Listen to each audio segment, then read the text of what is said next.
नरेंद्र मोदी की कुर्सी जा रही है। बिहार में जातीय जनगणना क्या हुई, नरेंद्र मोदी की कुर्सी के चारों पाए चरचराने लगे।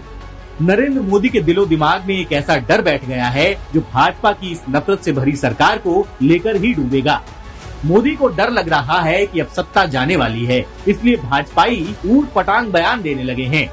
पहले ही जातीय जनगणना से नरेंद्र मोदी की रातों की नींद हराम हो गई थी और अब ऐसे ऐसे सर्वे सामने आ रहे हैं जिसकी वजह से नरेंद्र मोदी सरकार अब छटपटाहट की स्थिति में आ गई है, क्योंकि भाजपा को अपना फर्जी हिंदुत्व का एजेंडा अब फेल होते हुए नजर आ रहा है और सरकार की लुटिया डूबनी तय समझिए। ऊपर से अब एक ऐसा सर्वे आ गया है जो नरेंद्र मोदी को अडानी के दिए हुए मखमली बिस्तर से उठकर खड़ा होने पर मजबूर कर देगा।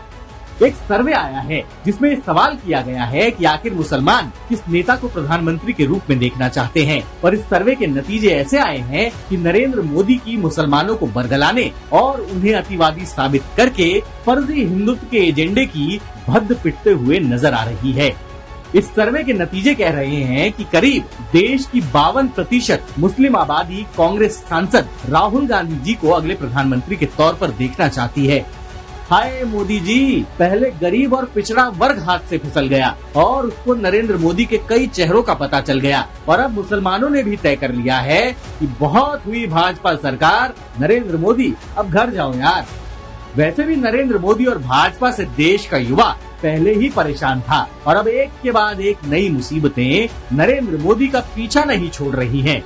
भाजपाइयों, वैसे तो तुम्हारा इतिहास रहा है कि अपने बुजुर्ग नेताओं को तुम बेइज्जत करके निकालते हो, जैसे नरेंद्र मोदी ने अटल बिहारी वाजपेयी जी और लाल कृष्ण आडवाणी को निकाला था, लेकिन कम से कम नरेंद्र मोदी को एक फेयरवेल डिनर तो दे ही देना।